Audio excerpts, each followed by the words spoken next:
in the bottom. So much better.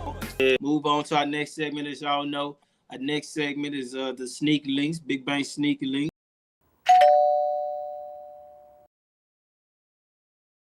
Let's go. Thanks for that intro, Face. Let's get into You already knew. This week, you know, it was a crazy week this week.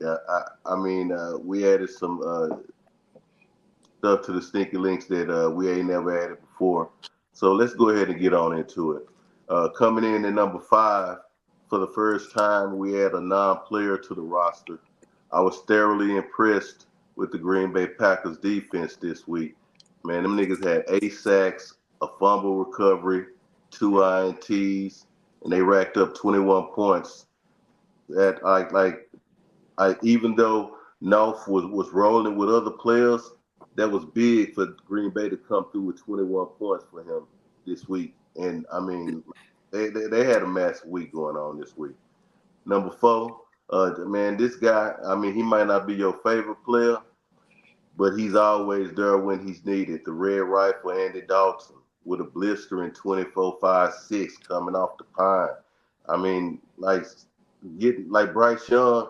I mean, everybody thought that the Panthers didn't have an offense, that them niggas couldn't really do shit. I mean, the fucking second they put Red Rifle in that motherfucker, look at him. Everybody goddamn me smiling and happy, goddamn me. They just joyous. They like shit. We might can really football. Let me add this real quick. I just seen some shit. Bryce Young, bitch. TJ Maxey from the Philadelphia 76ers to knock Bryce Young for the bitch. You hear me? I just seen that shit earlier, man. So they say the bitch to me with Shador Sanders, Bryce Young, and TJ Maxey to knock Bryce Young for the bitch. So I don't know if he's butthurt by the bitch, leave. Some of these niggas can't eat. Twin, hold on, let me tap in the twin. Some of these niggas get knocked P and ain't the same nigga P when they got the bitch versus without the bitch. You hear me? Absolutely. So I just seen that shit. TJ Maxey, breaking news.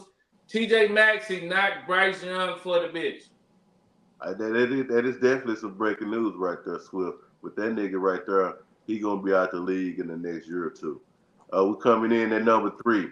He had an abysmal first 2 weeks, but he broke out this week, and I'm talking about Draper's cold commit with a blazing 25.7. Now, this is the guy that I was mentioning earlier in Draper's. Was he in the game? Nah, he was on the bench. If he would have been in the game, Draper would have ran away with a landslide. So, I got some insight from Draper earlier saying that he might not make that mistake again going forward. Don't want to let that be. You never know, man. You don't never know when a nigga gonna go out. You gotta have him up. You never know. Coming in at number 2. Nigga might not do that again. Coming in at number 2 is a guy that had my fantasy. I had him on my fantasy last season. So I've been talking shit about this nigga. Like I don't really think he gonna do shit. And I mean, this nigga. He fucking surprised me this week. I'm talking about Chuba Hubbard. He came in with a 32.05 this week. I mean, that nigga right there put it up this week. I mean, I couldn't believe. Rifle unlocked everybody. Yeah. I couldn't believe that nigga did that shit. But then coming in at number 1, man, I gotta say it. He had himself a good time. It's JJ himself, Jawan Jennings.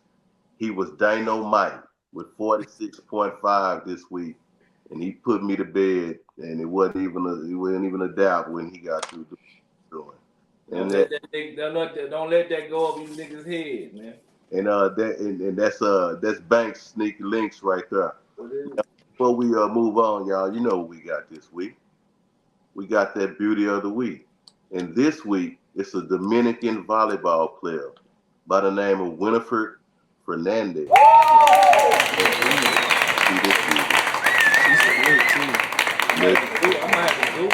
Shit, yeah, you better. Don't worry about it. She'll be on the show. Shit. Hey, y'all have anybody got anybody they would have put on the list or not had on the list? I like the list. I do too. I would have, if I, if I heard what you said at 5, that could have been wrong. Good shout out to the Rook. Had a good 23-point game. That was definitely sneaky. I ain't see it come based off what he did thus far. And Big Charbonnet had a 30. I think he could have found himself higher on the list, but I mean, everybody That's like, that's a rental. that's what he do. You know what I'm saying? Nigga act like he been here before. Shout out Charbonnet.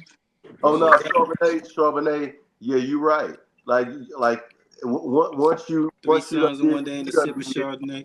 He don't deserve to be on the list anymore, because if he keep on getting that playing time, you expected him to get 30?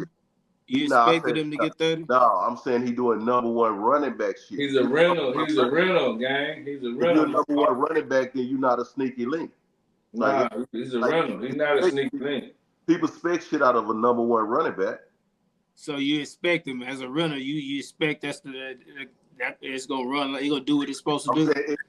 If Walker not in the game every week, they gonna project him to do 18 or up every week. That sounds like y'all got him at one end. One y'all got him as a rental, and the other one got him like he's supposed to do 20 plus. Well, okay. When Swift called him a rental, he ain't saying the nigga can't put up the numbers. He just saying, nigga, when Walker come back, he gonna be a rental for you. He a starter for me. But that's neither here nor there. He a full-time starter. We ain't have no problems with his production. So, rental. I don't know.